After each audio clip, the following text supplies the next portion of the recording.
everyone, it's Julia. I am working on a pair of thrifted jeans today.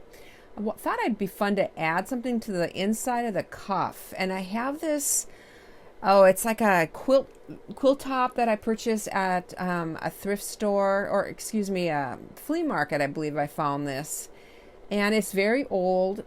So I just turned that top part under, and I'm just going to sew it right below that hem. Now this is just the quilt top. The batting and the backing had already been removed. Yeah, there's no batting in this. I'm just going to leave this, the beginning and ending of this circle complete, free and open for right now.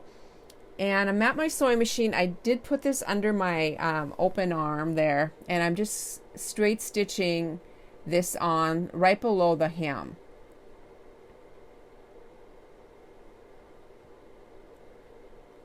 So that part is sewn on, and now I'm just pinning around the top, and I'm going to leave that top edge just raw edge. You're not going to see it. So I'm pinning that. These are slightly tapered, and so I need more fabric at the top than at the hemline. And so then I'm going to just fold that opening, just fold it in, and again that is tapered somewhat as well, and I'm just going to stitch that into place. And this is what it looks like. Next, a really kind of a fun, just a fun cuff. Lots of color. I'm going to add just a little piece of this fabric underneath this one belt loop, just to give some color at the waistline.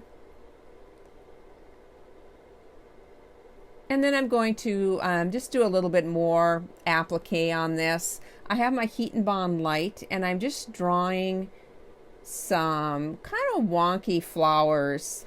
I think I do 3 of them. I'm also going to be adding some leaf shapes.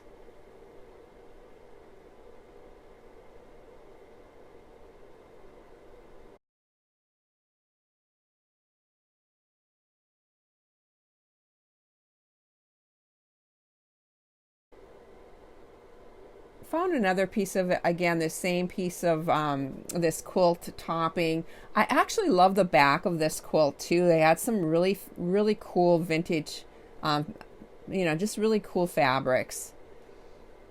Iron those on, and now I'm just cutting this, fussy cutting these.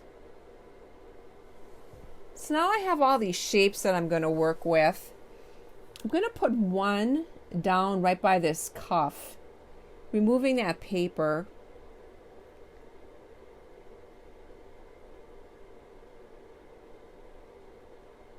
I did cut some circles out that I'm going to use for the center of my flowers.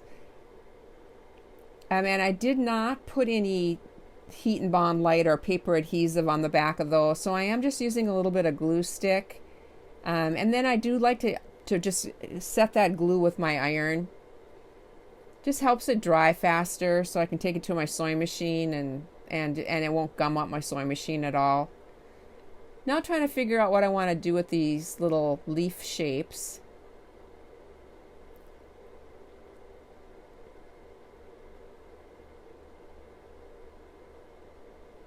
And then again, removing the paper.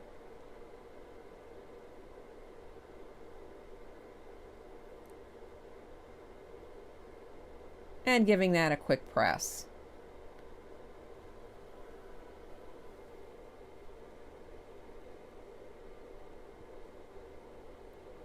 Another piece of this quilt, and it already had that diagonal cut on the bottom, and I thought that was kind of cool. I'm going to leave that just like that, and I love that pop of red.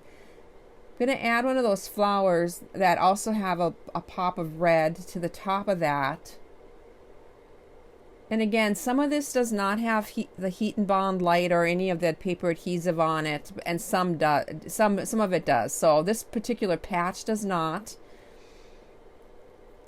I have found that the paperback adhesive, the price on it has almost doubled, and so when I just have like a basic shape, I don't use my Heat and Bond Light or my paper adhesive. But if I want to draw out a specific shape like the flower, then I'll use the Heat and Bond Light. I know some people ask why or I sometimes use one way or the other, and it's just, but basically it's the price of it and just what I have.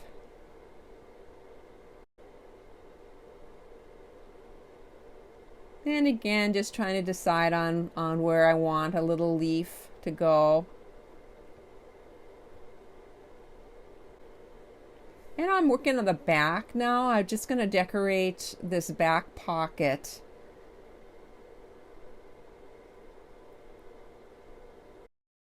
You can't really see it, but that little white circle is a motif. It's like a part of an old trim. It's but they're really cute little, almost like a daisy look flower. Thought that'd be fun in the center of this one.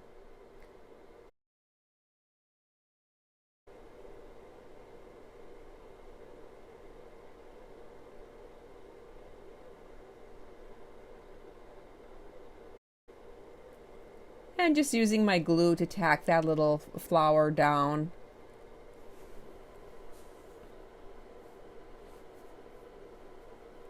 And then it's off to my sewing machine. I am going to be using my free motion foot to sew on the appliques. But first, I'm going to just use my regular sewing machine, my regular foot and applique stitch just to get this top little piece underneath this this waistband, and I'm just hopping over that belt loop. So there really isn't going to be any stitches underneath that belt loop. I just thought it'd be easier than to try to take the belt loop off or to sew over the top of it. I do have the top and the bottom of this little piece pressed under, but the ends, I believe I left just raw. And I'm just going to turn it to my zigzag, and I'm going to zigzag the ends.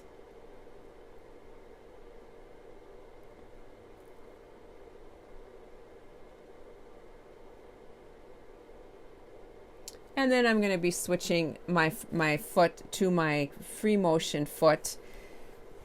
I will be dropping my feed dogs and just going to free motion stitch the rest of these appliques on.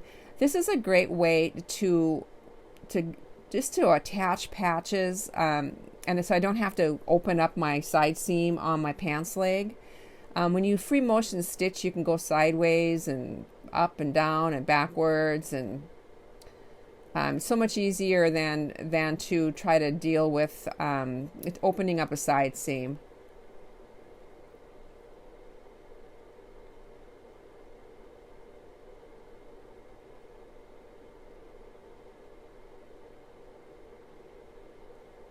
I like to just edge stitch it, the appliques, and then I sometimes will fill it in, the petals a little bit, or just do some doodling on it. And again, here's the other patch on the upper leg.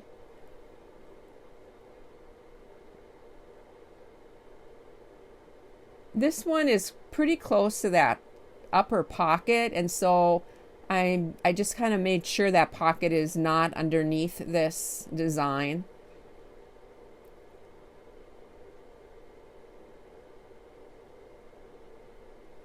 And then the back pocket, and I do kind of sacrifice the pocket here. I do stitch right through that, right through the pocket. You can see that little lace motif a little bit better here. And again, just edge stitching these.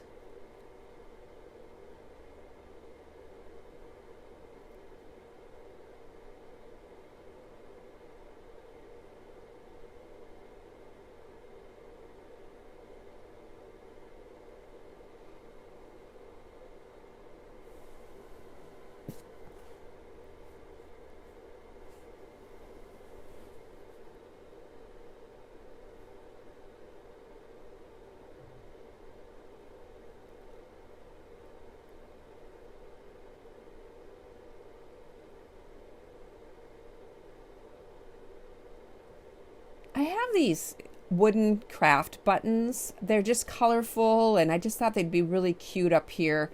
And I'm going to stitch those on, and then you can actually use that first button if you need to tighten the waistband a little bit, which is kind of a fun idea. And then I'm going to do some hand stitching, and I don't show this. I'll show it in the pictures, but I'm just going to do some running stitches with some bright colored thread. You can see it there. Really love the details on that. I just love adding those little hand stitches, and I like it around the pocket too. It's just a fun look. I hope you enjoyed this, everybody. I hope it gives you some ideas. I hope you have a chance to create this week. Bye for now.